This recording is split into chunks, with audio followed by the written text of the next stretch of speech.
Today I put some progress into fixing the unfixable. It's a netcode bug, right? Now this is a video recording of the problem. Let me show you exactly what the problem is. Did you see that? Did you see the problem? It doesn't work. It bounces, it glitches. I'm gonna give you the frame by frame. Right there! Wait! Right there! Right as I'm sitting down! He moves, there's attack. Coincidence? I think not! Right here. Just look at it. Bam, bam, bam. Bam, bam, bam. The player's moving into this little ship here. What? Did you see that? Okay, so they bounced off of the ship, and then it bounced back to like half a second ago.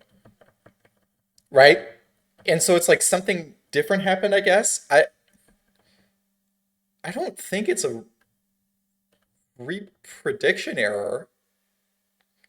Could it be? Is that what it is? I'm just having this realization now. There's no way. It has to be a timing problem. This is just so hard to debug. Do you want to know why I have this in a video editor right now? So I could print out, this is how many seconds, how much time it's repredicting the entire game. And I'm printing it every frame so that I could screen record this and then go frame by frame and try to see which value is the start of the funky behavior. You can see right there, it's 0.57 instead of 0.56, but that just doesn't seem like a big enough difference to cause this huge snapping, you know? And plus it was 5.7, like over here, you know? It's dude, what?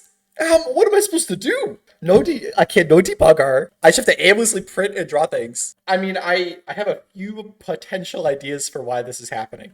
You know, it could be the client mispredicted somehow. It just predicted wrong. Let me explain. So in this game, everything is simulated locally instantly as you press the button, right? But because of the internet, there's lag, 400 milliseconds, right? Half a second of lag. And so the server sends you some information about the game that happened half a second ago. So it repredicts that half a second worth of inputs, right?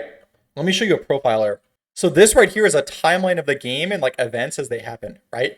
You'll see every frame it spends some time repredicting inputs, and then it'll process 10 frames of gameplay or 30 frames of gameplay in order to make it so that when the server tells you how things actually were half a second ago, it doesn't jump back to how things were half a second ago.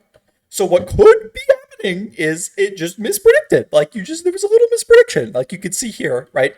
It's maybe the player, when they bounced off like this, that's literally not how it actually happened, and that's what actually happened, that they stood there.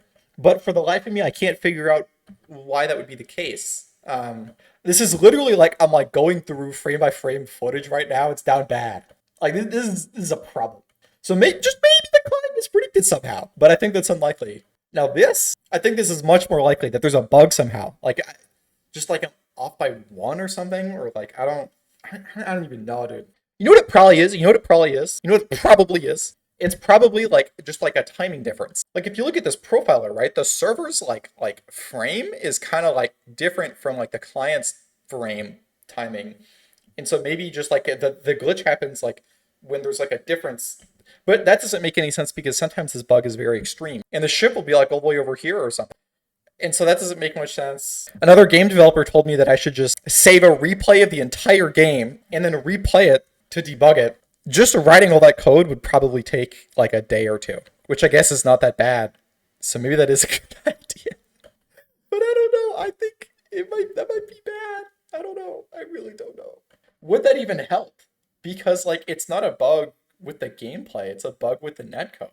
I had 3 columns here to show 3 possible things it could be, but I don't remember what the third thing was. In terms of design, I'm going to be playing Kerbal Space Program. I just bought that game for $5. I'm going to play that game and I'm going to draw a bunch of inspiration from it because I'm very curious. I'm also going to be doubling the amount of squads. Doubling. Tribalism up, cooperation down. It's a compass, but you're facing south. What was I talking about? Oh yeah, I'm going to include rotation blocks by default and they're going to keep your ship straight. Well, no more complaining. As a side note, I'm going to be focusing on more bug fixes and stability and robustness, less new features as I prepare for the Patreon release. It's also finals season right now for the college I'm going to. But we're trying our best. That's all you can do. All you can do is try your best. And it's all I got for you guys today. Don't forget to like and subscribe. Ring that little bell.